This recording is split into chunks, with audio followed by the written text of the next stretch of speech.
Selama 4 tahun menikah, Safira selalu memilih diam setiap kali Ibu Rosdiana dan Ferdi merendahkan latar belakang keluarganya yang terlihat sederhana.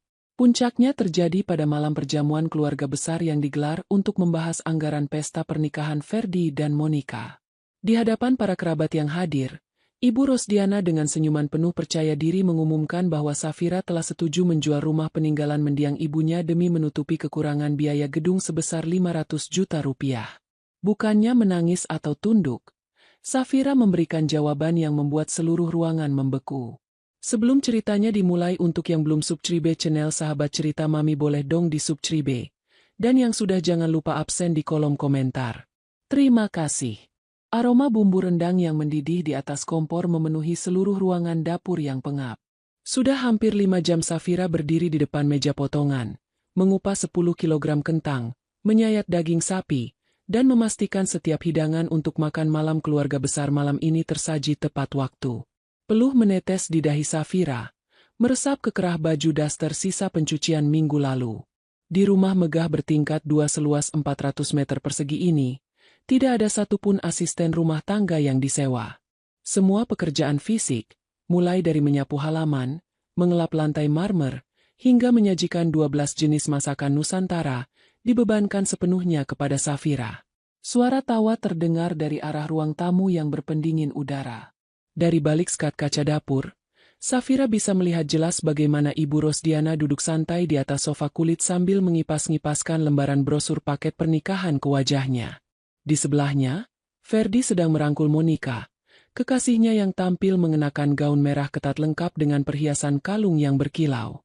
Mereka sedang membahas rencana pemesanan gedung ballroom Hotel Bintang 5 yang harga sewa per malamnya setara dengan total gaji Safira bekerja selama 3 tahun. Pokoknya catering pesta nanti harus menu masakan luar negeri. Ferdi, Ibu tidak mau nanti keluarga besar Monica melihat kita seperti orang kekurangan yang cuma bisa menyajikan nasi goreng atau sate ayam. Harus ada daging panggang kelas 1. Ucap Ibu Rosdiana dengan suara yang sengaja ditinggikan agar terdengar sampai ke telinga Safira di dapur. Ferdi mengangguk cepat sambil mengunyah buah anggur merah yang tadi pagi dibeli Safira menggunakan uang tabungan pribadinya. Monica tertawa kecil, memuji selera mahal calon ibu mertuanya dengan kalimat sanjungan yang berlebihan. Pintu dapur terbuka. Wisnu melangkah masuk mengenakan kemeja batik yang baru saja disetrika licin oleh Safira 2 jam lalu. Pria itu tidak melihat ke arah tumpukan piring kotor di bak cuci, juga tidak menawarkan bantuan kepada istrinya. Matanya justru memperhatikan penampilan Safira dari atas sampai bawah dengan sorot mata yang dingin. "Kenapa kamu masih pakai daster kusam ini, Safira?" 15 menit lagi Pak De Subroto dan rombongan keluarga besar dari Surabaya sampai di gerbang depan, kata Wisnu dengan nada mendesak. "Cepat cuci muka kamu. Ganti baju, pakai gaun yang bagus. Jangan sampai keluarga Monica berpikir aku menikahi perempuan yang tidak tahu aturan berpakaian." Safira mematikan api kompor. Ia mengambil lap kain kering, membersihkan sisa kuah yang menetes di pinggiran mangkuk porselen, lalu menatap suaminya. Tidak ada raut marah di wajah Safira. Ekspresinya sepenuhnya datar. "Hidangan utamanya sudah siap, Mas Wisnu. Aku tinggal memindahkan mangkuk sup ke atas meja makan. Setelah itu aku langsung ganti baju." Wisnu maju 1 langkah, mengangkat jari telunjuknya tepat di depan wajah Safira. "Satu lagi pesan dariku. Malam ini Ibu akan membicarakan masalah keuangan menyangkut masa depan Ferdi di depan semua kerabat. Apapun yang Ibu katakan nanti di meja makan, tugasmu cuma mengangguk dan tersenyum. Jangan pernah membantah ucapannya. Jangan membuat malu keluargaku di depan tamu. Kamu mengerti?" Safira menatap jari telunjuk suaminya cukup lama. Pria di hadapannya ini adalah laki-laki yang berjanji akan menghormatinya saat mengucapkan akad nikah 4 tahun lalu. Namun selama 3 tahun terakhir, Safira tahu betul kondisi keuangan Wisnu yang sebenarnya. Laki-laki itu terus berbohong kepada semua orang bahwa perusahaannya sedang sukses besar. Padahal rekening kantornya sudah dibekukan oleh pihak bank akibat kredit macet. Laki-laki ini rela membentak istrinya sendiri demi menjaga gengsi ibunya yang terus memboroskan uang. "Aku mengerti, Mas Wisnu. Aku tidak akan merusak rencana ibumu malam ini," jawab Safira tenang. Mendengar jawaban itu, Wisnu mendengus puas lalu membalikan badan kembali ke ruang tamu untuk melanjutkan obrolan bersama adik dan calon adik iparnya. Begitu pintu dapur tertutup rapat, Safira berjalan menuju wastafel. Ia membasuh kedua tangannya dengan air dingin. Tangannya merogoh saku celemek, mengeluarkan sebuah ponsel yang layarnya menyala menampilkan satu pesan teks yang baru saja masuk 5 menit lalu. Pesan itu dikirim oleh Gunawan, pengacara senior yang selama belasan tahun mengurus seluruh dokumen properti milik mendiang ibunya. Pesan tersebut bertuliskan, "Saya sudah berada di kedai kopi depan kompleks rumah Anda, Bu Safira. Seluruh berkas legalitas kepemilikan tanah dan bangunan yang sah secara hukum sudah saya bawa di dalam tas. Saya siap datang begitu Anda memberikan instruksi." Safira mengetik balasan dengan cepat. Balasannya bertuliskan, "Tunggu pesan saya jam 8 malam nanti, Pak Gunawan." Ia memasukkan kembali ponselnya ke dalam saku, melepaskan celemek kotornya, lalu menatap cermin kecil di dinding dapur. Ia melihat pantulan dirinya sendiri, seorang istri yang selama 4 tahun ini selalu memilih diam saat dihina oleh keluarga suaminya. Malam ini Safira tidak akan diam lagi. Ia bersiap mengambil kembali setiap barang yang menjadi hak miliknya secara hukum. Safira melangkah keluar dari dapur menuju lantai 2 lewat tangga samping agar tidak melewati ruang tamu. Setibanya di dalam kamar tidur, ia membuka lemari pakaian dan mengambil sebuah gaun panjang berwarna hitam yang tertata rapi di gantungan paling ujung. Gaun itu dibelikan oleh mendiang ibunya saat merayakan hari ulang tahun Safira 5 tahun lalu. Ia memakai gaun tersebut, merapikan rambutnya yang sedikit berantakan, lalu menyapukan bedak tipis ke wajahnya. Suara deru mesin mobil yang memasuki halaman rumah terdengar dari luar jendela kamar. Tamu-tamu malam ini sudah datang. Safira menghela napas panjang 1 kali, memutar gagang pintu kamar, lalu berjalan turun menuju ruang makan untuk menghadapi jamuan malam yang akan mengubah hidup seluruh keluarga suaminya selamanya. Ruang makan utama kini dipenuhi oleh suara obrolan 12 kerabat dari keluarga besar suami Safira. Meja kayu jati panjang itu syarat dengan piring-piring porselen berisi rendang daging sapi, gurame asam manis, sate ayam bumbu kacang, serta sup krim jagung yang kuahnya masih mengepul panas. Pak D. Subroto yang baru saja tiba dari Surabaya duduk di kursi paling ujung, tertawa puas sambil menepuk pundak Wisnu.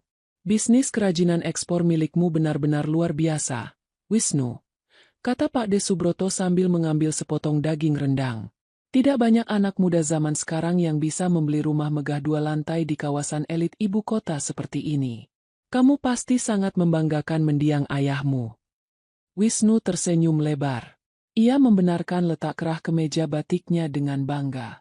"Semua ini berkat doa ibu juga, Pak D.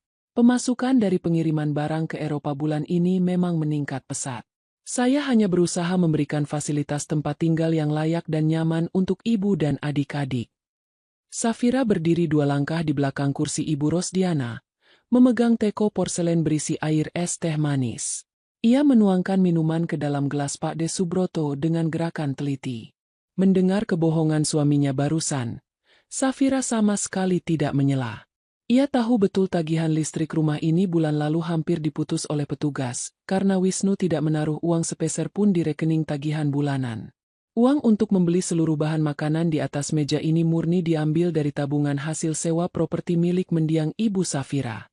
Ibu Rosdiana mengambil tisu makan, mengelap bibirnya dengan anggun lalu menatap seluruh kerabat yang sedang makan dengan lahap. Begitulah Wisnu, Mas Subroto.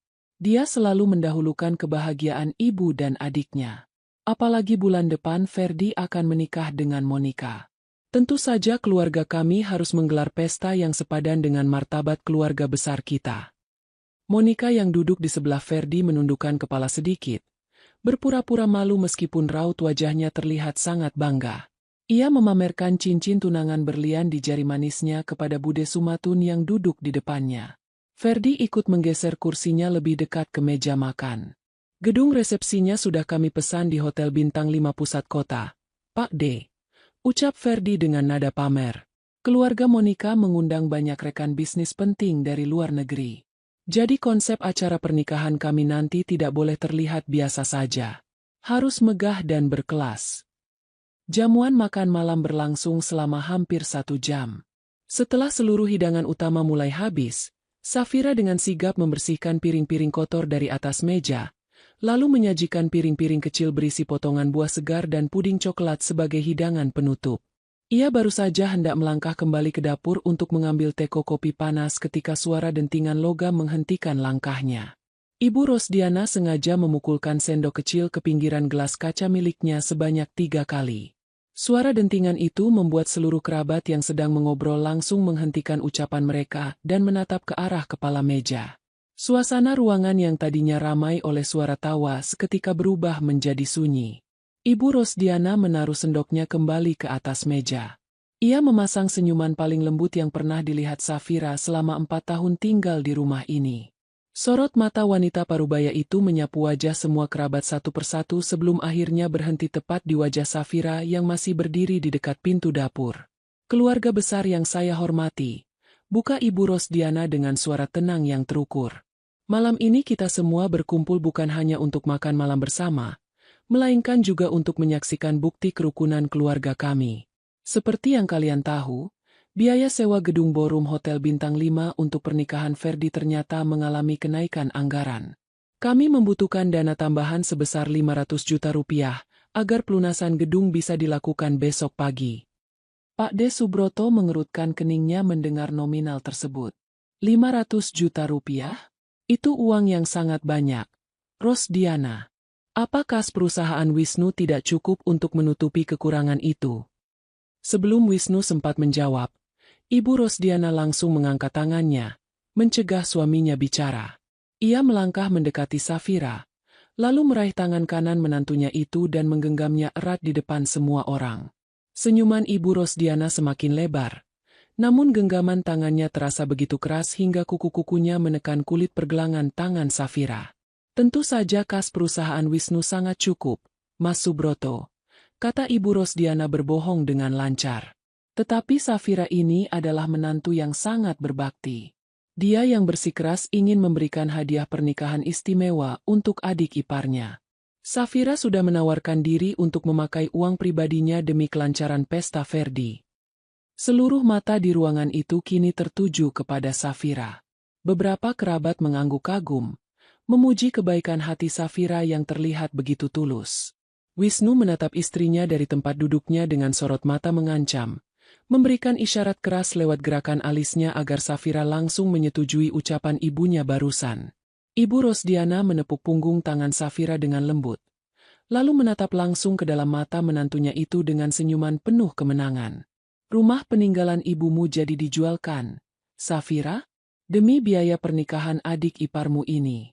Pembelinya sudah siap mentransfer uangnya besok pagi begitu kamu menandatangani surat pelepasan hak atas tanah tersebut." Ruangan makan itu hening sejenak. Monica tersenyum puas sambil menatap kuku jarinya, merasa yakin pesta mewah idamannya pasti terlaksana. Ferdi menyandarkan punggungnya ke kursi dengan santai tanpa rasa bersalah sedikit pun. Semua kerabat menunggu jawaban persetujuan dari mulut Safira. Sama seperti 4 tahun terakhir di mana Safira selalu menuruti setiap perintah di rumah ini tanpa pernah membantah satu patah kata pun. Safira perlahan menarik tangannya dari genggaman jemari Ibu Rosdiana. Genggaman wanita parubaya itu sempat menahan kuat. Namun Safira menariknya dengan tenaga yang lebih tegas, hingga kuku-kuku Ibu Rosdiana terlepas dari kulit pergelangan tangannya. Tidak ada senyuman di bibir Safira. Ia memundurkan tubuhnya satu langkah, memberi jarak antara dirinya dengan ibu mertuanya di dekat kepala meja makan. Seluruh mata kerabat yang hadir di ruangan itu masih memperhatikannya tanpa berkedip. Mata Safira menatap lurus ke dalam bola mata Ibu Rosdiana. Ia mengambil napas dalam satu kali, lalu menghembuskannya dengan teratur. Suara Safira terdengar sangat tenang, jernih, dan tidak bergetar sedikit pun saat ia menjawab pertanyaan yang baru saja dilontarkan kepadanya. "Rumah warisan ibuku satu-satunya itu? Lebih baik pesta pernikahan ini dibatalkan sekarang juga daripada saya harus menjual satu jengkal pun tanah peninggalan mendiang ibu saya demi membiayai acara kemewahan yang tidak berguna ini." Seketika seluruh ruangan makan itu terdiam. Tidak ada suara dentingan sendok. Tidak ada suara obrolan. Pak De Subroto yang baru saja hendak memasukkan suapan puding ke dalam mulutnya langsung menghentikan tangannya di udara. Monica membelalakan mata, menatap Safira dengan ekspresi tidak percaya. Ferdi yang tadinya duduk bersandar santai langsung tegak. Wajahnya memerah karena menahan rasa malu sekaligus marah di depan calon istrinya. "Apa maksud ucapanmu barusan, Safira?" tanya Ferdi dengan nada tinggi.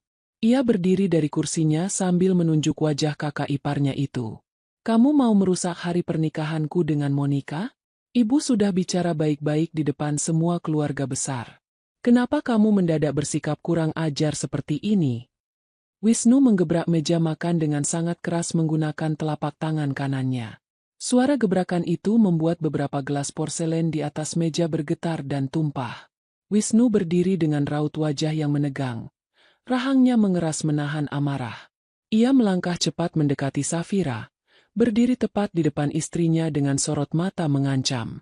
"Safira, jaga mulut kamu," bentak Wisnu dengan suara keras yang menggema di seluruh ruangan makan. "Kamu sudah kehilangan akal sehat? Ibu hanya meminta bantuanmu sebagai anggota keluarga. Selama ini aku sudah bekerja keras memberi kamu makan, memberi kamu tempat tinggal mewah di rumah ini, dan kamu balas kebaikan keluargaku dengan penghinaan di depan Pak De Subroto dan Bude Sumatun? Minta maaf kepada ibu sekarang juga." Safira sama sekali tidak memundurkan langkahnya menghadapi bentakan suaminya. Ia menatap wajah Wisnu dengan tatapan dingin yang belum pernah ia tunjukkan selama 4 tahun usia pernikahan mereka. "Kebaikan yang mana yang kamu maksud, Mas Wisnu?" tanya Safira datar. "Apakah kebaikan karena kamu memaksa aku menjadi pembantu gratis di rumah seluas 400 meter persegi ini setiap hari? Atau kebaikan karena kamu membiarkan ibumu memakai seluruh uang hasil sewa ruko milik mendiang ibuku untuk membayar tagihan belanja dan cicilan mobil adikmu?" Pak De Subroto menoleh cepat ke arah Wisnu dengan raut wajah terkejut. "Wisnu, apa yang dikatakan istrimu ini benar? Kamu memakai uang warisan mendiang Ibu Safira untuk membiayai hidup keluargamu." Belum sempat Wisnu menjawab pertanyaan pamannya, Ibu Rosdiana langsung menjerit kecil. Wanita parubaya itu memegangi dadanya, lalu menjatuhkan tubuhnya kembali ke atas kursi dengan napas yang sengaja dibuat terengah-engah. Matanya mulai mengeluarkan air mata. Ia menangis histeris, memainkan peran sebagai ibu mertua yang tertindas di depan para kerabatnya. "Astaga, Mas Subroto. Lihatlah bagaimana perilaku menantu yang selama ini saya anggap seperti anak kandung sendiri." Tangis Ibu Rosdiana sambil menutup wajahnya dengan kedua telapak tangan. "Dia tega memfitnah anak saya di depan seluruh keluarga besar. Wisnu itu pengusaha sukses. Untuk apa Wisnu mengambil uang sewa ruko yang jumlahnya tidak seberapa itu?" Safira sengaja membuat cerita bohong karena dia pelit dan tidak mau membantu adik iparnya menikah. Bude Sumatun ikut berdiri, menatap Safira dengan raut wajah kecewa. "Safira, kamu sungguh keterlaluan. Orang tua sedang bicara malah kamu lawan dengan tuduhan yang bukan-bukan. Kalau kamu memang tidak mau meminjamkan uang, bilang saja baik-baik. Jangan memfitnah suamimu sendiri bangkrut sampai membawa-bawa nama mendiang ibumu." Monica ikut menyindir dari bangkunya. "Tahu begini, saya tidak mau datang ke makan malam keluarga ini. Mas Ferdi bilang keluarga kalian sangat kaya raya dan terpandang. Tapi ternyata urusan uang 500 juta rupiah saja sampai harus bertengkar memalukan seperti ini." Mendengar sindiran Monica, amarah Ferdi semakin memuncak. Ia mengambil piring puding di depannya lalu membantingnya ke lantai hingga pecah berantakan. "Keluar kamu dari ruangan ini sekarang, Safira. Sebelum aku yang menyeret kamu keluar dari rumah tangga kakakku." Safira mengabaikan pecahan piring di dekat kakinya. Ia menoleh ke arah meja kabinet di sudut ruangan, tempat tas kerjanya diletakkan sejak sore tadi. Dengan langkah tenang, Safira berjalan menghampiri meja tersebut. Ia membuka resleting tasnya, mengeluarkan ponselnya, lalu menekan satu tombol panggilan cepat. Suara sambungan telepon berbunyi 1 kali sebelum langsung diangkat dari seberang sana. "Masuk sekarang ke ruang makan, Pak Gunawan," ucap Safira tegas ke dalam mikrofon ponselnya tanpa memberi salam pembuka. Safira memutuskan sambungan telepon itu. Setelah memasukkan kembali ponselnya ke dalam saku daster, tangannya menarik keluar sebuah map coklat tebal yang terikat rapi dari dalam tas. Map itu memuat seluruh dokumen bukti kepemilikan sah properti ini beserta laporan mutasi rekening yang membongkar kebohongan keuangan Wisnu selama 3 tahun terakhir. Safira membalikan badan, berdiri menghadap seluruh kerabat suaminya dengan map coklat di tangan kanan, menunggu pintu utama rumah itu dibuka oleh tamu yang akan membongkar seluruh kebohongan keluarga ini di depan para kerabat. Suara bel pintu gerbang depan berbunyi 2 kali memecah ketegangan di ruang makan. Belum sempat Wisnu menyuruh Ferdi memeriksa siapa yang datang, terdengar derap langkah kaki sepatu kulit menghentak lantai marmer ruang tamu. Sosok pria parubaya mengenakan setelan jas formal berwarna abu-abu melangkah masuk ke dalam ruang makan tanpa melepas alas kaki. Pria itu menenteng sebuah koper kulit hitam di tangan kirinya. Wisnu menoleh cepat dengan raut wajah marah. Ia melangkah maju menghadang pria tersebut. "Siapa Anda? Ini daerah pribadi. Bagaimana Anda bisa masuk ke dalam rumah saya tanpa izin?" Pria berjas abu-abu itu menghentikan langkahnya tepat 2 meter di depan meja makan. Ia tidak menjawab pertanyaan Wisnu. Matanya mengedarkan pandangan ke seluruh ruangan, melihat pecahan piring puding di lantai, lalu menatap Safira yang berdiri di dekat meja kabinet. Ia membungkukkan badan sedikit ke arah Safira sebagai tanda hormat. "Selamat malam, Bu Safira," ucap pria itu dengan suara berat dan tegas.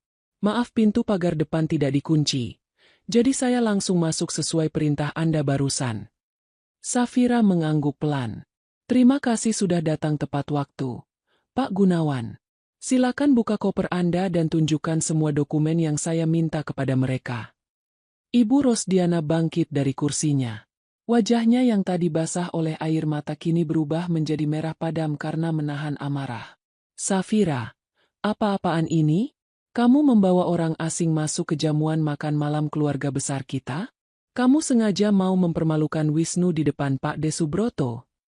Pak Gunawan meletakkan koper kulit hitamnya ke atas meja makan, menggeser beberapa piring lauk yang sudah kosong agar ia memiliki ruang cukup. Dengan tenang, ia memutar angka kombinasi kunci koper hingga terdengar bunyi klik ganda. Tutup koper terbuka, menampilkan tumpukan berkas bermetrai resmi dan beberapa buku tabungan berlapis plastik.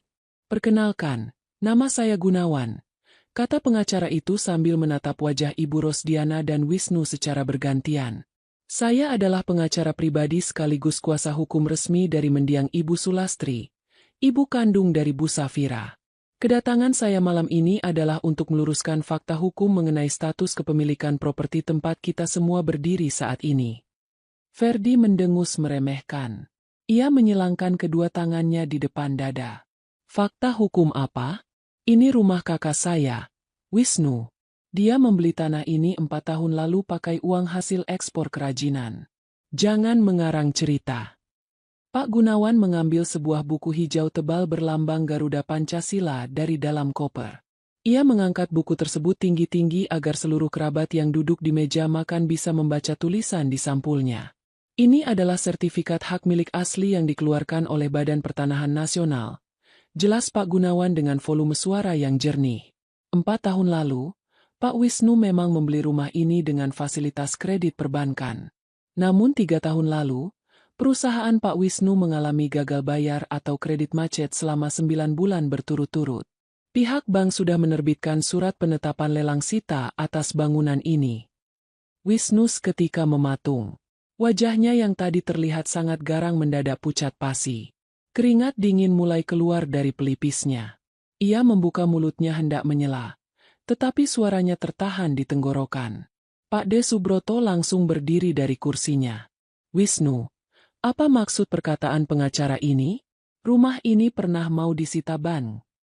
Pak Gunawan tidak memberi kesempatan bagi Wisnu untuk mengelak.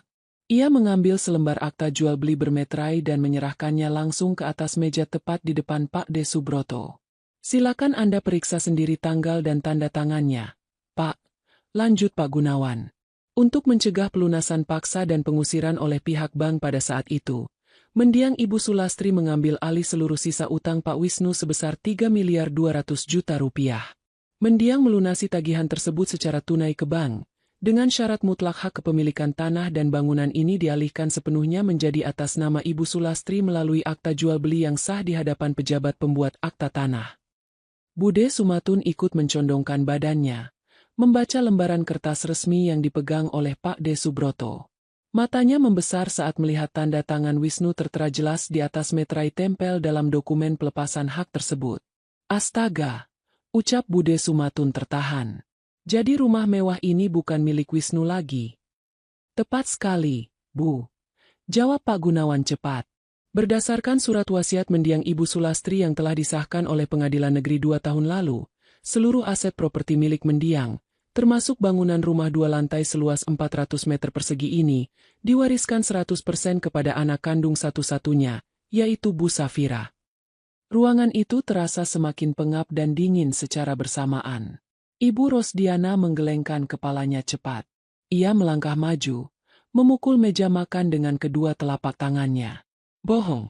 Ini pasti dokumen palsu, teriak Ibu Rosdiana dengan suara serak. Wisnu anak saya tidak mungkin menjual rumah ini kepada besan saya sendiri tanpa memberitahu saya. Safira, kamu sengaja menyewa pengacara penipu ini untuk menguasai harta anak saya kan? Jawab. Safira maju 2 langkah mendekati meja makan. Ia menatap ibu mertuanya tanpa ekspresi takut sedikit pun. Semua dokumen itu asli, Ibu, kata Safira datar. Mas Wisnu menyembunyikan kebangkrutannya dari ibu karena dia tidak mau kehilangan gengsi di depan keluarga besar. Selama 3 tahun ini kalian tinggal di rumah saya tanpa membayar uang sewa sepeser pun. Saya memilih diam karena saya menghargai Mas Wisnu sebagai suami saya. Tetapi malam ini, kalian justru memaksa saya menjual rumah peninggalan ibuku demi pesta mewah Ferdi. Monica yang sejak tadi duduk diam kini menoleh menatap Ferdi dengan sorot mata penuh kebencian. Ia menggeser kursinya menjauh dari tubuh Ferdi. Jadi kamu dan keluargamu sebenarnya orang miskin, Ferdi? Tanya Monica dengan nada menusuk. Kamu tinggal menumpang di rumah warisan kakak iparmu? Bahkan uang gedung 500 juta yang kalian banggakan tadi siang hasil pemaksaan hak orang lain. Ferdi gugup. Ia mencoba memegang tangan Monica. Tetapi perempuan itu langsung menepisnya dengan kasar. Dengarkan dulu penjelasan saya, Monica. Bujuk Ferdi panik. Ini cuma salah paham masalah administrasi keluarga. Pak Gunawan mengambil lembaran kertas kedua dari dalam kopernya. Ia menaruh kertas tersebut tepat di depan Wisnu yang masih berdiri gemetar.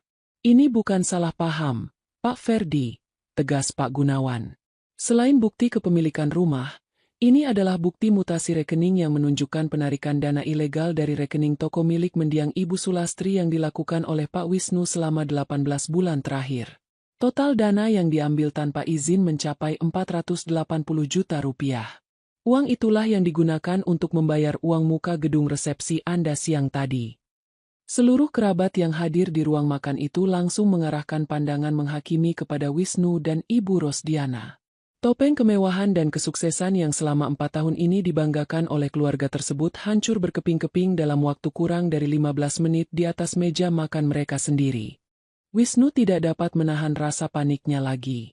Pria itu melompat maju melewati pinggiran meja makan, mengulurkan tangan kanannya dengan kasar untuk merampas lembaran bukti mutasi rekening dari atas koper Pak Gunawan. Nafas Wisnu memburu cepat.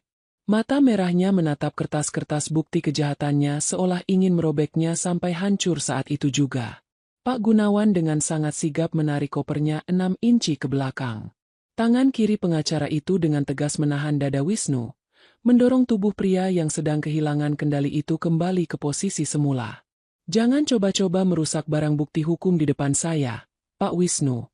Peringat Pak Gunawan dengan suara keras dan tajam. Perbuatan Anda merampas dokumen resmi ini bisa langsung saya tambahkan ke dalam laporan polisi atas dugaan perbuatan tidak menyenangkan sekaligus penghilangan barang bukti. Wisnu terhuyung ke belakang sampai pinggangnya membentur sandaran kursi kayu jati. Ia menatap Safira dengan dada naik turun menahan malu. Safira, apa yang kamu lakukan ini merusak kehormatan suamimu sendiri. Kamu mempermalukan aku di depan semua kerabat besarku. Kalau kamu ada masalah menyangkut uang ruko itu, kita bisa bicarakan berdua di dalam kamar. Tidak perlu membeberkan urusan rumah tangga di meja makan seperti ini. Safira maju 1 langkah mendekati suaminya. Matanya menatap tajam langsung ke pupil mata Wisnu. Tidak ada lagi sisa kepatuhan seorang istri yang selama 4 tahun ini selalu menunduk mengerjakan pekerjaan dapur. Kehormatan yang mana lagi yang ingin kamu pertahankan, Mas Wisnu? Tanya Safira dengan suara datar dan lugas. Kamu sudah kehilangan kehormatanmu sejak 3 tahun lalu. Tepatnya pada hari ketika kamu datang menangis berlutut di kaki mendiang ibuku, meminta tolong agar ibuku melunasi utang miliaran rupiah ke bank supaya kamu tidak dijebloskan ke penjara karena penipuan cek kosong kepada penyuplai bahan baku kerajinan. Pak D. Subroto mengusap wajahnya dengan telapak tangan kanan. Pria tua itu menatap keponakannya dengan rasa kecewa yang amat dalam. Jadi cerita tentang ekspor kerajinan ke Eropa yang terus meningkat itu cuma omong kosong. Wisnu, kamu membohongi seluruh keluarga besar kita di Surabaya. Bukan cuma membohongi Anda, Pak D. Potong Safira cepat. Dia membohongi ibunya sendiri, adiknya, dan calon keluarga besarnya. Setelah mendiang ibuku melunasi rumah ini, Mas Wisnu berjanji akan mencari pekerjaan baru yang jujur.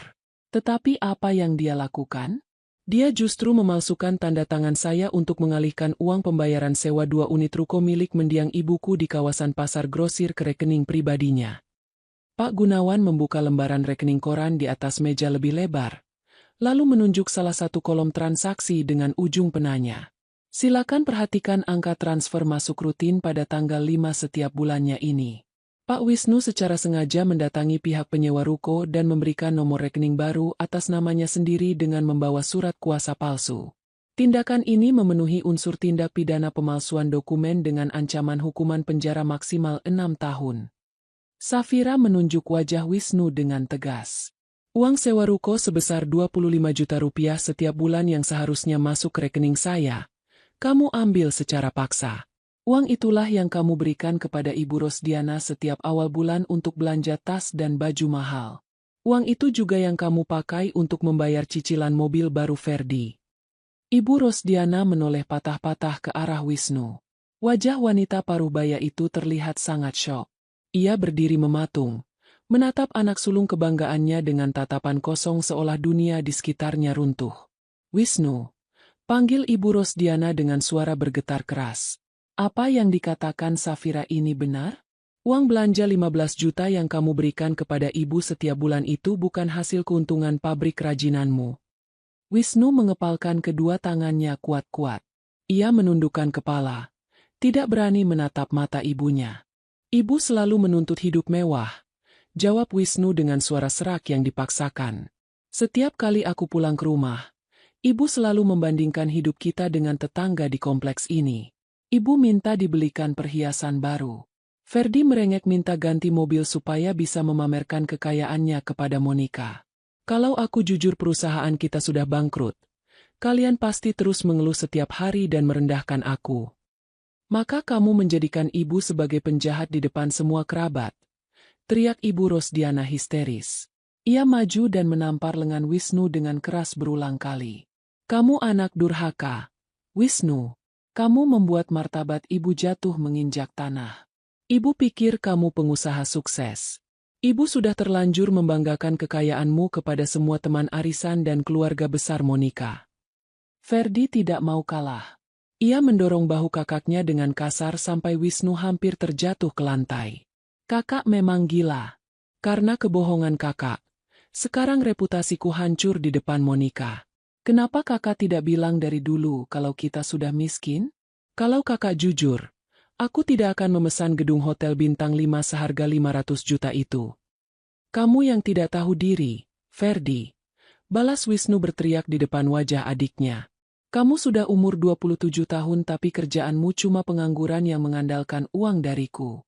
Kamu mau menikah saja masih mengemis kepadaku supaya aku yang membayar seluruh biayanya. Meja makan yang 15 menit lalu terlihat begitu tenang dan penuh kemewahan kini berubah menjadi arena pertengkaran yang sangat memalukan. Ibu Rosdiana terus menangis menyalahkan Wisnu, sementara Wisnu dan Ferdi saling dorong dan saling meneriakkan kata-kata kasar tanpa memperdulikan para tamu. Bude Sumatun geleng-geleng kepala melihat kelakuan ibu dan dua anak laki-laki itu. Pak D. Subroto bangkit berdiri, merapikan letak jaket badannya. Cukup. Saya tidak mau lagi melihat kelakuan memalukan keluarga ini. Kami jauh-jauh datang dari Surabaya karena mengira kita akan membahas kebahagiaan pernikahan. Ternyata kami cuma dijadikan penonton untuk menutupi kejahatan pencurian uang warisan orang lain. Pak D. Subroto memberi isyarat kepada seluruh kerabat dari Surabaya untuk segera berdiri dari kursi mereka. 8 orang kerabat itu mengemas barang mereka masing-masing dengan raut wajah penuh rasa jijik, lalu berjalan keluar meninggalkan ruang makan tanpa mengucapkan salam pamit kepada Ibu Rosdiana maupun Wisnu. Safira berdiri diam di tempatnya, menatap keruntuhan keluarga suaminya dengan wajah yang sepenuhnya tenang. Kepergian rombongan kerabat dari Surabaya meninggalkan keheningan yang menyakitkan di dalam ruang makan.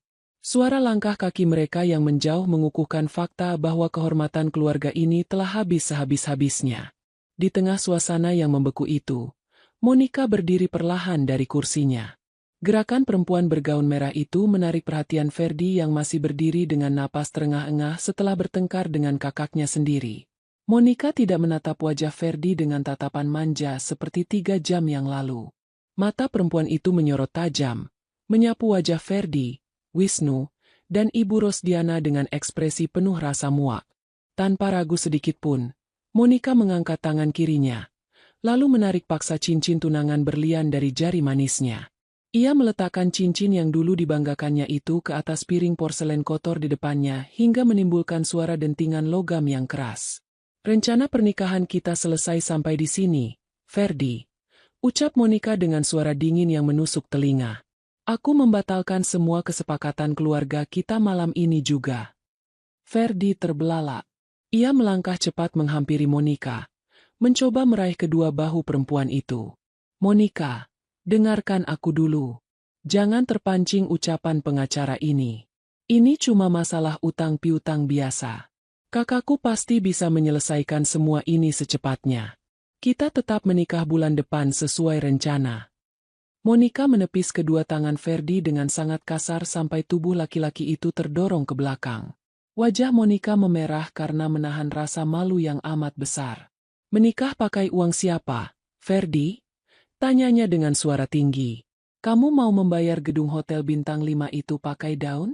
Ternyata mobil baru yang kamu pamerkan kepadaku setiap hari dibayar pakai uang pencurian milik kakak iparmu. Kamu bukan anak pengusaha kaya. Kamu cuma pengangguran melarat yang hidup menumpang di rumah warisan orang lain. Aku tidak mau menghabiskan sisa hidupku menjadi istri laki-laki penipu yang tidak punya modal hidup." Ibu Rosdiana mencoba turun tangan. Ia melangkah mendekati Monica sambil mengulurkan tangannya dengan wajah memelas. "Monica, nak, jangan tinggalkan Ferdi. Ibu janji akan mencari pinjaman uang ke bank lain besok pagi supaya pesta pernikahan kalian tetap berjalan megah." Monica memundurkan langkahnya, menghindari sentuhan tangan Ibu Rosdiana seolah wanita parubaya itu membawa penyakit menular.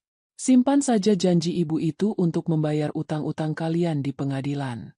Keluarga saya memiliki reputasi bisnis yang harus dijaga. Saya tidak sudi berbesan dengan keluarga penjahat pencuri uang warisan." Monica membalikan badan, mengambil tas tangannya dari atas kursi, lalu berjalan cepat menuju pintu keluar ruang makan. Ferdi berusaha mengejarnya sampai ke teras depan sambil meneriakkan nama Monica berulang kali, tetapi perempuan itu langsung masuk ke dalam taksi daring yang sengaja ia pesan beberapa menit sebelumnya tanpa menoleh lagi. Di dalam ruang makan, Wisnu menyadari bahwa seluruh skenario kehidupannya telah hancur. Satu-satunya orang di ruangan ini yang memegang kendali atas harta dan uang adalah istrinya sendiri. Wisnu memutar otak, mencoba merubah taktik wajahnya dalam hitungan detik.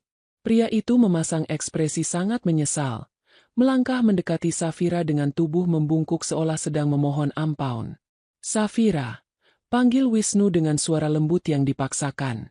"Aku tahu aku salah. Aku sudah berbohong kepadamu menyangkut uang ruko itu. Tetapi kita ini suami istri. Kita sudah membangun rumah tangga selama 4 tahun. Kamu tidak mungkin tega melihat aku dan ibuku diusir ke jalanan. Kita bisa memulai semuanya dari awal. Aku janji akan mencari kerja, dan uang sewa ruko itu sepenuhnya menjadi hakmu lagi. Tolong maafkan aku." Safira sama sekali tidak menggeser posisi berdirinya. Ia menatap wajah suaminya itu dengan tatapan datar yang benar-benar kosong tanpa empati. "Tidak ada lagi kata kita, Mas Wisnu. Selama 4 tahun ini aku sudah memberi kamu banyak kesempatan untuk jujur. Tetapi setiap hari kamu justru menjadikan aku pembantu tanpa digaji di rumah ini, Sementara kamu mempersembahkan uang mendiang ibuku kepada ibumu demi menjaga harga diri palsumu. Safira menoleh sedikit ke arah samping, memberikan isyarat jelas lewat sorot matanya kepada Pak Gunawan. Pengacara senior itu mengerti instruksi kliennya. Ia merogoh kopernya kembali dan mengeluarkan sebuah dokumen resmi yang terbungkus dalam plastik bening. Pak Gunawan meletakkan dokumen tersebut di atas meja tepat di depan Wisnu. Ini adalah surat somasi resmi sekaligus peringatan terakhir pengosongan properti. Jelas Pak Gunawan dengan volume suara yang tegas dan mengikat secara hukum. Berdasarkan instruksi langsung dari Bu Safira selaku pemilik sah atas hak tanah dan bangunan ini, pihak penghuni ilegal, yaitu Pak Wisnu, Ibu Rosdiana, dan Pak Ferdi, diberikan tenggat waktu tepat selama 24 jam terhitung sejak malam ini. Wisnu mengambil surat tersebut dengan tangan bergetar keras. Matanya membaca deretan kalimat hukum yang tercetak hitam di atas kertas bermeterai itu. Tubuhnya terasa lemas seolah seluruh tulang di kakinya dicabut secara paksa. 24 jam? Tanya Wisnu lirih. Safira, kamu menyuruh kami mengosongkan rumah ini besok malam? Bagaimana mungkin kami bisa memindahkan semua barang dalam waktu sesingkat itu? Kalian tidak perlu memindahkan banyak barang, jawab Safira cepat dan lugas. Kalian hanya diizinkan membawa pakaian pribadi dan barang-barang yang kalian beli menggunakan uang kalian sendiri sebelum bangkrut 3 tahun lalu.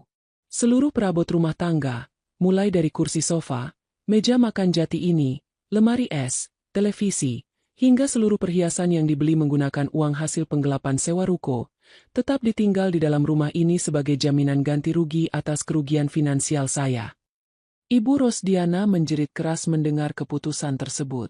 Wanita parubaya itu maju menarik taplak meja sampai beberapa piring jatuh pecah ke lantai. Ini gila. Safira, kamu setan jahat. Kamu mau merampas semua hartaku? Aku tidak mau pindah dari rumah ini. Ini rumahku. Aku yang mengatur rumah ini selama 4 tahun. Kalau kamu berani mengusirku, aku akan panggil seluruh tetangga kompleks supaya mereka tahu kamu menantu yang kejam. Safira menatap mata ibu mertuanya dengan ketenangan yang mematikan. Tidak ada rasa takut di wajahnya menghadapi ancaman wanita parubaya itu. Silakan panggil seluruh tetangga kompleks besok sore. Ibu, jawab Safira datar. Besok malam tepat pukul 8. Saya akan datang kembali ke rumah ini bersama petugas kepolisian setempat dan komandan regu keamanan kompleks untuk mengeksekusi pengosongan rumah ini secara paksa. Jika besok malam kalian masih berada di dalam rumah saya saat pintu gerbang dibuka, maka pengacara saya akan langsung memproses laporan pidana atas penggelapan uang 480 juta sekaligus pasal penyerobotan tempat tinggal tanpa izin. Safira mengambil tas kerjanya dari atas meja kabinet. Ia memasukkan kembali ponselnya ke dalam saku, lalu memberikan anggukan kepala kepada Pak Gunawan sebagai tanda pekerjaan mereka malam ini sudah selesai. Tanpa menunggu ucapan balasan dari suaminya maupun ibu mertuanya yang mulai menangis meraung-raung di lantai ruang makan, Safira membalikan badan dan melangkah pasti keluar dari pintu utama rumah megah tersebut menuju mobil Pak Gunawan yang sudah menunggu di halaman, meninggalkan keluarga suaminya dalam kepanikan yang luar biasa menghadapi batas waktu 24 jam yang terus berjalan mundur. Sinar matahari sore menembus kaca jendela ruang tamu rumah megah bertingkat 2 di kawasan kompleks elit tersebut. Jam dinding besar di atas televisi menunjukkan tepat pukul 7 malam.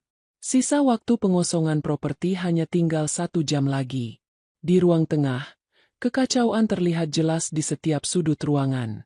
Lemari-lemari kayu dibiarkan terbuka lebar dengan puluhan helai pakaian yang berserakan di atas lantai marmer. Ferdi sedang memasukkan kaos dan celana panjangnya secara asal ke dalam 2 koper kain berwarna biru kusam. Laki-laki berumur 27 tahun itu terus menggerutu dengan suara keras, menyalahkan kakaknya atas nasib melarat yang mendadak menimpa kehidupan mereka hari ini. Di dekat teras depan, Ibu Rosdiana baru saja selesai melilitkan rantai besi tebal dan menggembok pintu pagar halaman dari sisi dalam. Wanita parubaya itu menolak mengemas satupun bajunya ke dalam koper. Ia duduk tegak di atas kursi taman dengan kedua tangan bersilang di depan dada, merasa sangat yakin bahwa Safira tidak akan memiliki keberanian untuk membawa aparat keamanan ke rumah ini. Ibu Rosdiana masih mempercayai bahwa semua ucapan dan dokumen somasi Safira semalam hanyalah gertakan sesaat dari seorang istri yang sedang tersinggung. Wisnu berdiri mematung di dekat meja telepon ruang tamu. Pria itu menempelkan layar ponsel ke telinga kanannya untuk yang ke-30 kalinya sejak pagi tadi. Nada sambungan panggilan tidak pernah terdengar dari pembesar suara ponselnya.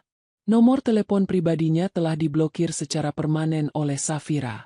Wisnu melempar ponsel tersebut ke atas bantalan sofa kulit dengan rasa putus asa yang amat dalam. Ia melangkah gontai menghampiri ibunya di teras depan, menatap gembok besi yang mengunci pintu pagar dengan raut wajah sangat cemas. Ibu sebaiknya mulai memasukkan pakaian ibu ke dalam koper sekarang, kata Wisnu dengan suara serak yang berat. Batas waktu pengosongan rumah kita cuma sampai jam 8 malam ini. Kalau Safira benar-benar datang membawa polisi, kita semua akan diseret keluar secara paksa dari halaman ini. Kita bawa saja pakaian pribadi yang penting. Setelah itu kita langsung pindah ke rumah kontrakan kecil yang sudah aku bayar siang tadi di pinggiran kota. Ibu Rosdiana menoleh tajam menatap anak sulungnya itu dengan sorot mata penuh kemarahan. Ibu tidak mau pindah ke kontrakan sempit yang panas dan pengap. Wisnu, ini rumah tempat tinggal kita. Ibu sudah menjadi nyonya rumah megah ini selama 4 tahun. Biarkan saja perempuan kurang ajar itu datang ke sini. Kalau dia berani membuka gerbang pagar ini, ibu akan berteriak sekencang-kencangnya supaya seluruh penghuni kompleks keluar melihat kelakuan bejatnya mengusir mertuanya sendiri. Tepat pukul 8 malam, 2 unit mobil hitam berhenti tepat di depan pintu gerbang besi rumah tersebut. Pintu-pintu mobil terbuka secara bersamaan. Safira melangkah turun dari kursi penumpang belakang mengenakan kemeja formal berwarna putih bersih dan celana bahan hitam panjang. Di belakangnya, Pak Gunawan melangkah tenang mendampingi beserta 2 orang petugas kepolisian berseragam dinas lengkap, ketua rukun tetangga setempat bernama Pak Harun, dan 3 orang petugas keamanan kompleks yang menenteng pemotong besi hidrolik. Suara deru mesin mobil dan kedatangan para petugas berseragam resmi itu langsung menarik perhatian para penghuni kompleks elit di sekitarnya. Pintu-pintu gerbang rumah mewah di sebelah kiri dan kanan mulai terbuka. Para tetangga kaya raya yang selama 4 tahun ini selalu mendengarkan kesombongan Ibu Rosdiana di setiap acara pameran arisan lingkungan, kini berkumpul di tepi jalan depan rumah. Mereka berdiri menonton peristiwa malam itu dengan tatapan penuh rasa ingin tahu sekaligus menghakimi. Pak Harun melangkah maju mendekati pagar besi yang tergembok rapat. Ketua rukun tetangga itu mengetuk tralis besi pagar menggunakan kepalan tangan kanannya. Selamat malam, Ibu Rosdiana, Pak Wisnu.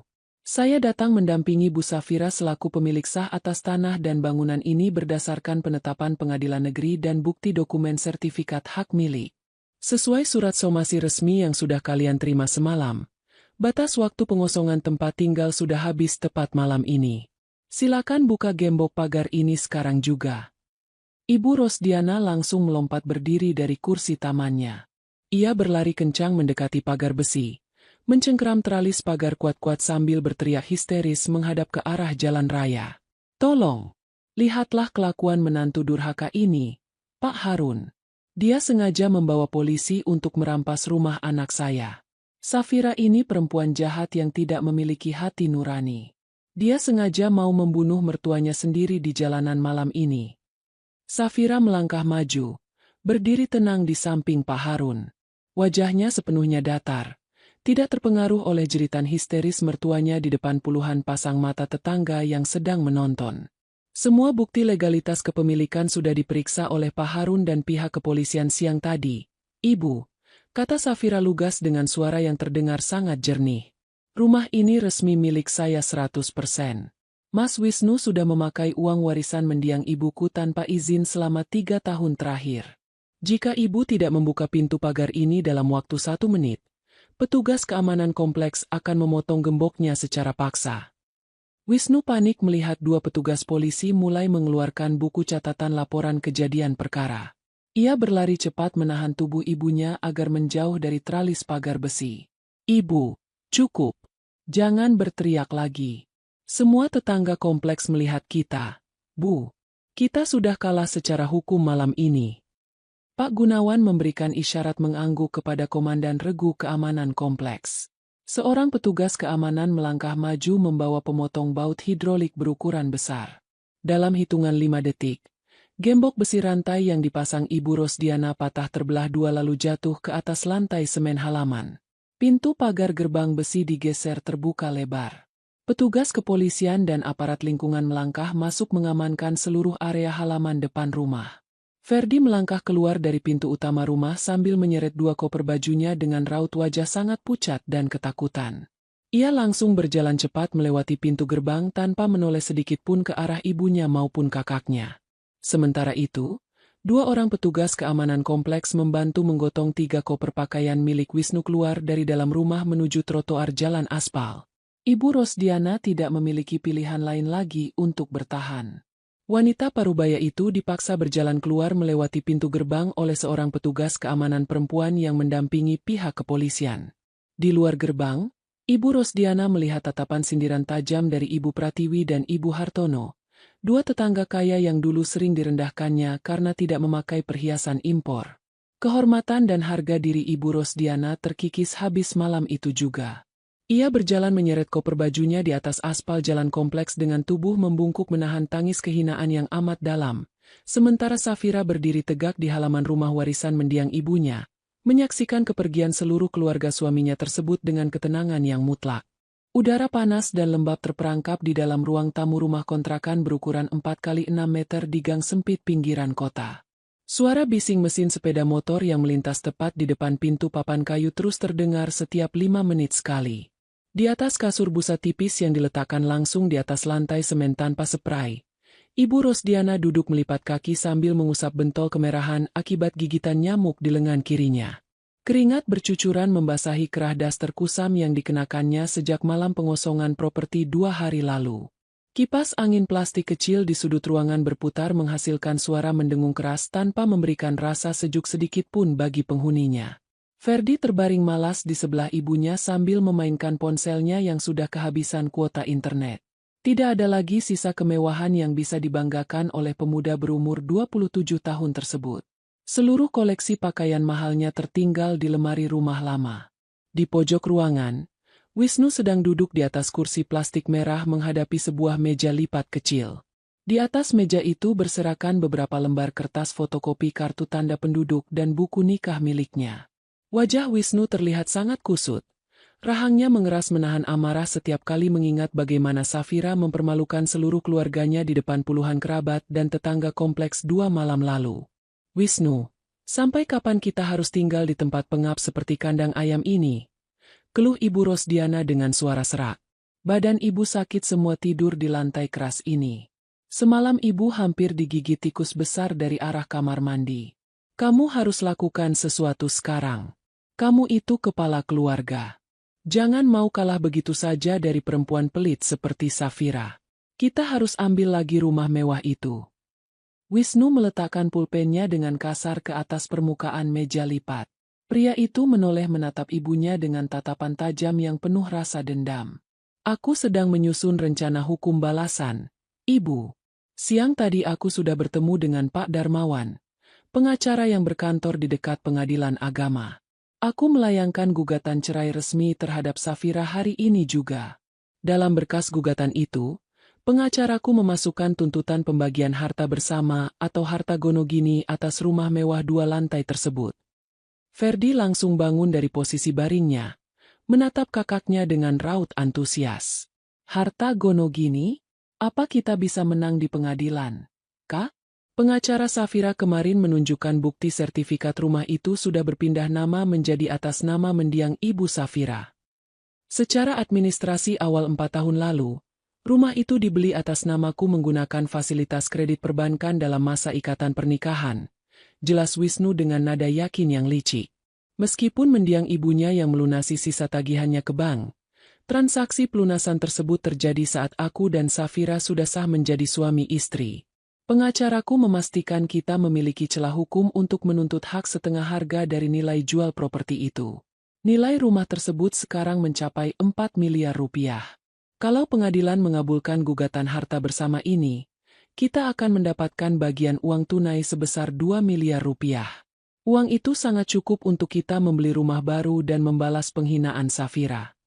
Mendengar angka 2 miliar rupiah, mata Ibu Rosdiana langsung berbinar cerah. Rasa sakit di badannya seolah hilang seketika.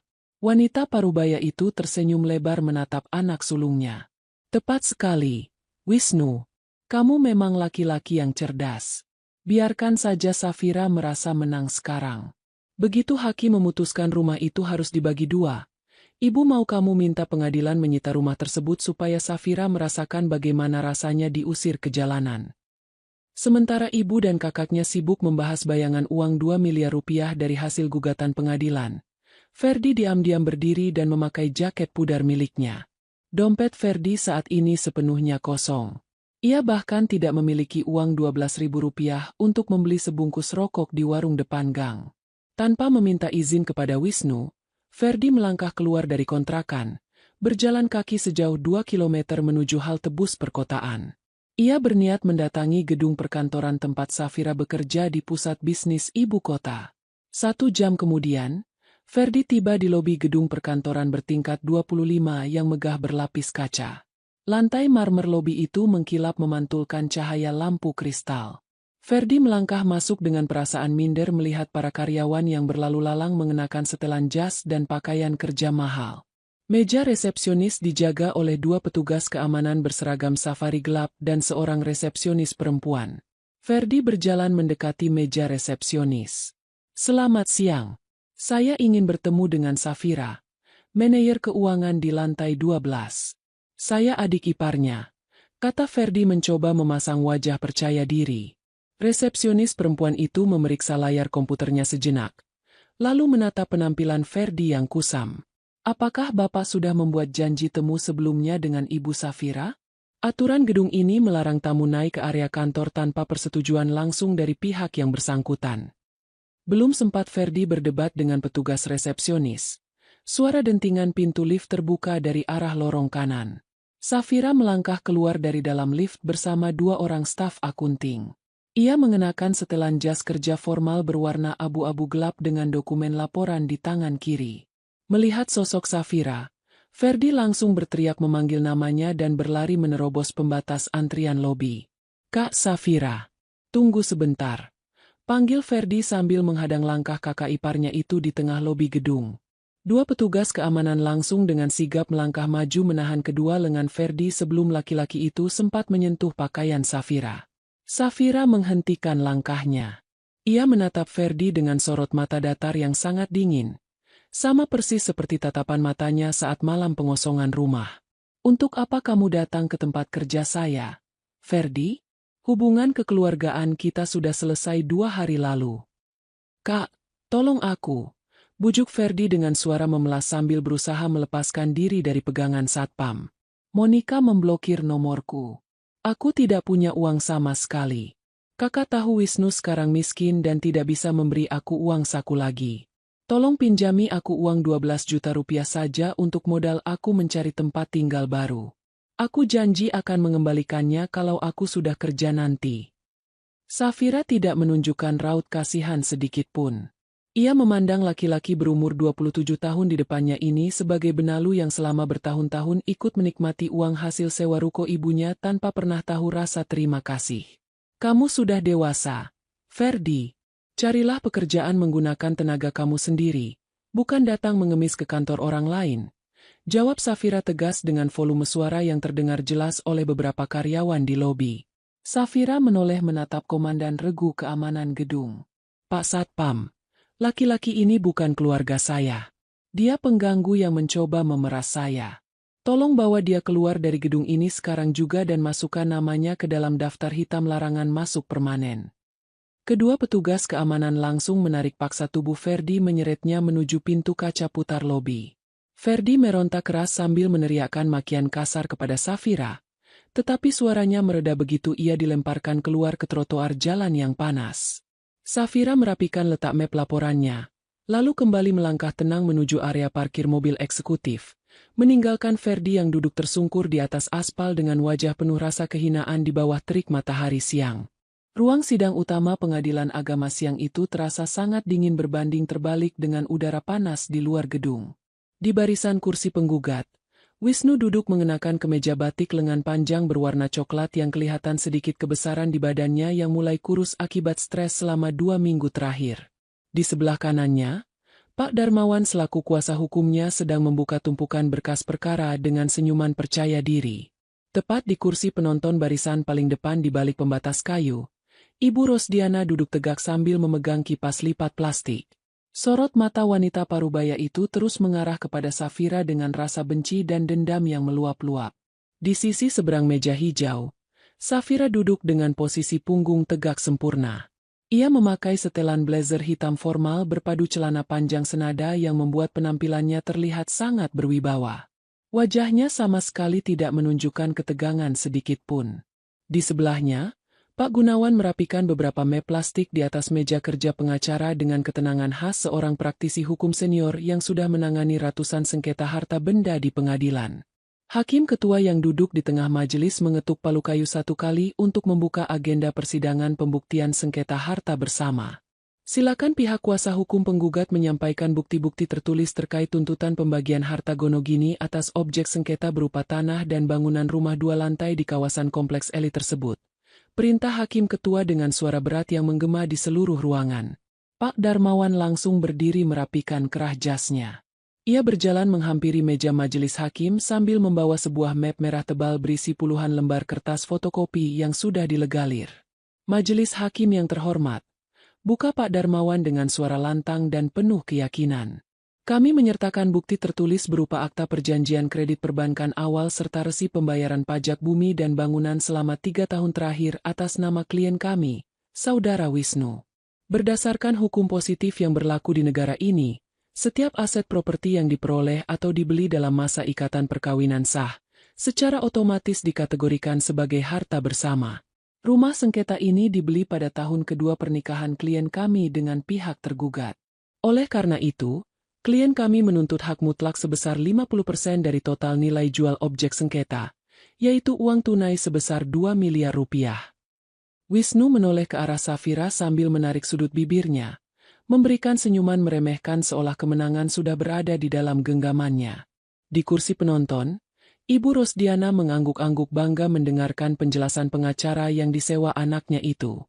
Wanita parubaya tersebut merasa uang 2 miliar rupiah sudah berada di depan mata untuk mengangkat kembali derajat hidupnya. Hakim ketua menerima berkas dari pihak penggugat, memeriksa cap legalisir pos di setiap lembar kertasnya sekilas, lalu menatap lurus ke arah meja tergugat. Bagaimana tanggapan dari pihak kuasa hukum tergugat? Apakah ada novum atau bukti tertulis bantahan yang ingin diajukan pada sidang hari ini? Pak Gunawan berdiri dengan sangat tenang. Ia mengancingkan kancing jas formalnya, lalu mengambil sebuah stop map tebal berwarna biru tua dari dalam koper kulit hitamnya.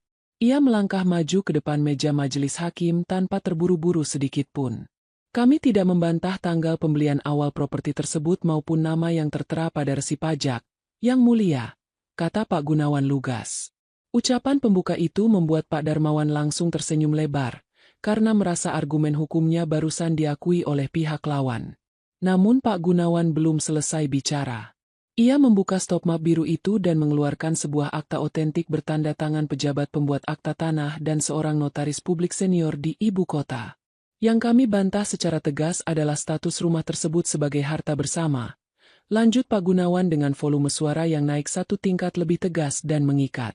Kami menyerahkan bukti utama berupa akta perjanjian pranikah atau prenuptial agreement yang sah secara hukum, dibuat dan disahkan 2 minggu sebelum peresmian pernikahan antara Saudara Wisnu dan Ibu Safira 4 tahun lalu. Senyuman di bibir Pak Darmawan seketika lenyap digantikan oleh kerutan dahi yang dalam. Pengacara penggugat itu langsung menoleh ke belakang. Perjanjian pranikah? Klien saya tidak pernah memberitahu adanya dokumen perjanjian pemisahan harta apapun kepada saya. Pak Gunawan meletakkan akta otentik tersebut tepat di hadapan hakim ketua, lalu menunjuk halaman ketiga dengan ujung penanya. Silakan majelis hakim memeriksa lampiran tanda tangan basah dan cap jempol asli Saudara Wisnu di atas meterai sah ini, jelas Pak Gunawan jernih. 4 tahun lalu, mendiang Ibu Sulastri selaku ibu kandung tergugat, menyodorkan dokumen ini kepada Saudara Wisnu di kantor kelurahan. Pada saat itu, mendiang mengatakan kepada Saudara Wisnu bahwa dokumen ini adalah syarat administrasi pencairan dana penanaman modal usaha kerajinan. Saudara Wisnu yang saat itu terlalu malas membaca isi pasal-pasalnya karena terburu-buru ingin mendapatkan uang modal, langsung menandatangani dokumen ini tanpa memeriksa satupun poin perjanjian di dalamnya. Wisnu langsung melompat berdiri dari kursinya dengan raut wajah pucat pasi karena sangat syok. Itu tidak benar. Ibu Sulastri membohongi saya. Saya mengira itu cuma surat perjanjian pinjaman modal kerja biasa. Hakim Ketua mengangkat tangan kanannya, memberi perintah tegas agar Wisnu segera diam dan kembali duduk di kursinya. Hakim kemudian membaca isi pasal yang ditunjuk oleh Pak Gunawan secara teliti dalam diam selama beberapa detik. Dalam pasal 4 perjanjian pranikah ini tertulis sangat jelas. Baca Pak Gunawan menyuarakan isi dokumen tersebut agar seluruh pengunjung sidang mendengar. Bahwa seluruh aset, properti, barang bergerak maupun tidak bergerak yang dibawa oleh pihak istri, serta setiap aset yang dilunasi atau dibeli menggunakan dana pribadi keluarga istri selama masa ikatan pernikahan berlangsung, sepenuhnya menjadi hak milik pribadi istri 100% dan tidak dapat diganggu-gugat oleh pihak suami dalam kondisi tuntutan perceraian apapun. Suasana ruang sidang seketika berubah menghening total. Ibu Rosdiana yang duduk di barisan penonton langsung mengepalkan kedua tangannya kuat-kuat. Napasnya mulai mendengus kasar menahan rasa terkejut yang memukul dadanya. Pak Gunawan membalik halaman dokumen ke pasal berikutnya dengan gerakan tenang. Lalu pada pasal 7.b ditambahkan klausa pengaman hukum yang mutlak. Apabila di kemudian hari terbukti pihak suami melakukan tindak pidana penipuan finansial, penggelapan dana perusahaan keluarga istri, atau pemaksaan kehendak secara ekonomi terhadap istri, maka seluruh tuntutan ganti rugi pemeliharaan maupun pembagian harta bersama dinyatakan gugur demi hukum.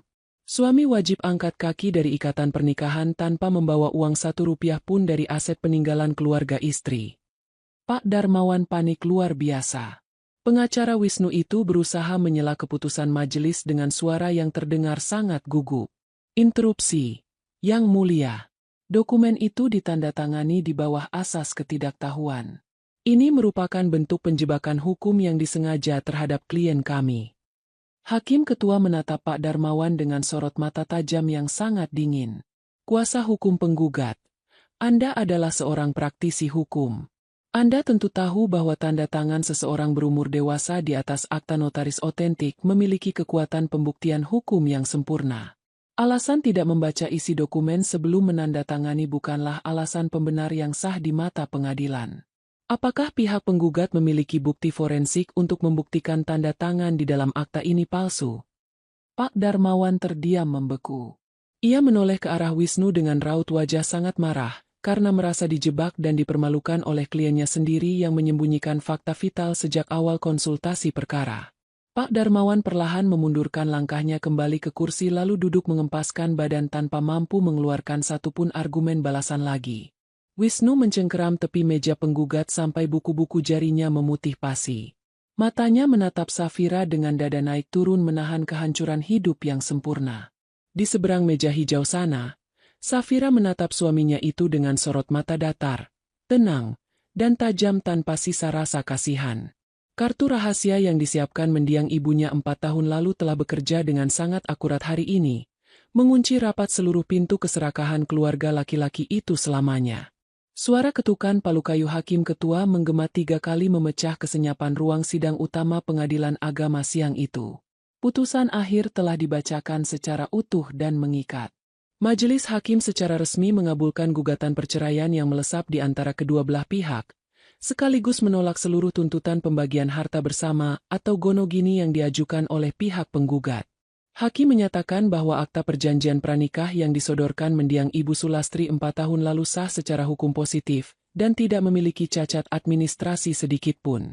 Seluruh aset properti berupa rumah 2 lantai seluas 400 meter persegi beserta 2 unit ruko di kawasan Pasar Grosir ditetapkan sah menjadi hak milik pribadi Safira. Wisnu duduk membeku di kursinya.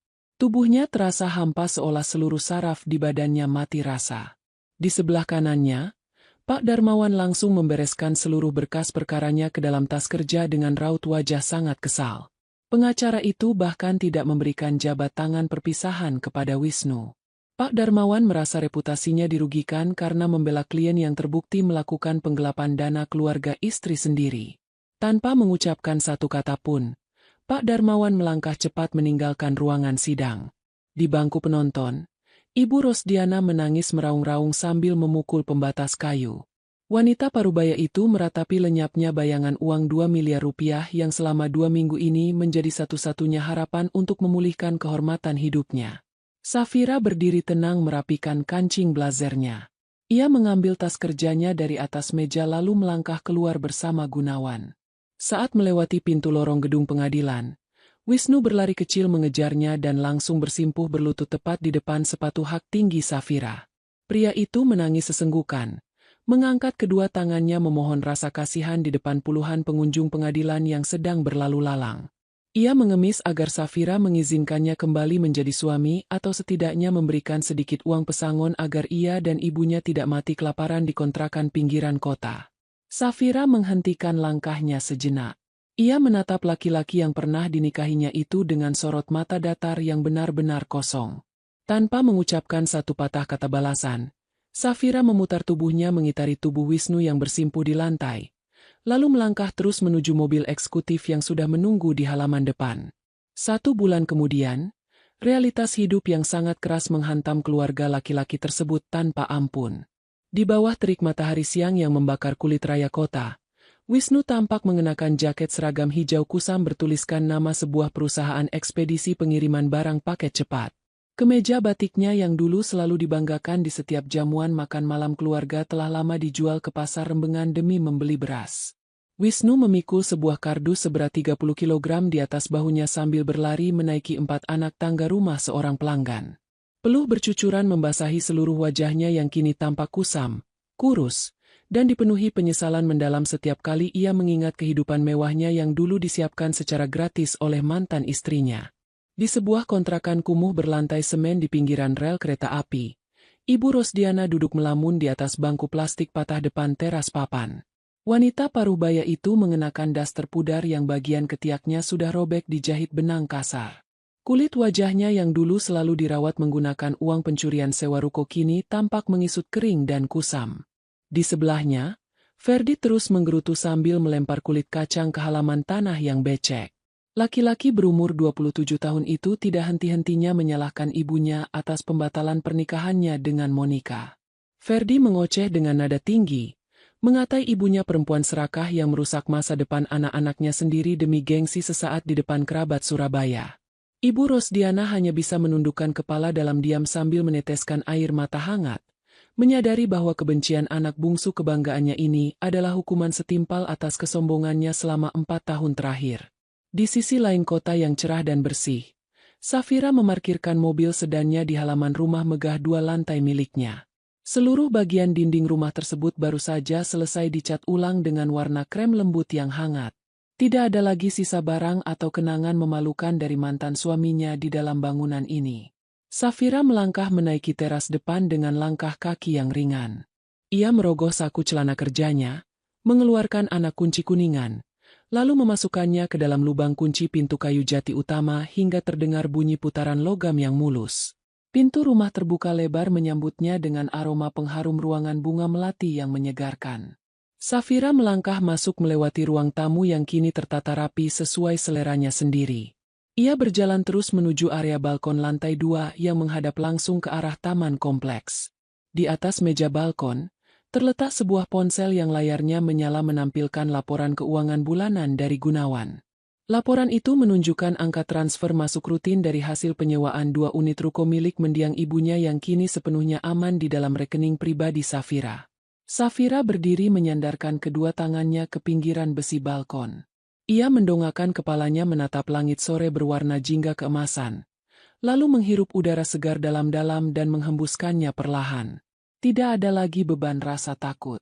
Tidak ada lagi rasa penindasan. Untuk pertama kalinya dalam 4 tahun terakhir, Safira tersenyum tulus sebagai seorang perempuan merdeka yang menguasai penuh seluruh jalan kehidupannya sendiri. Kehidupannya sendiri. Kehidupannya sendiri. Kehidupannya sendiri. Kehidupannya sendiri. Kehidupannya sendiri.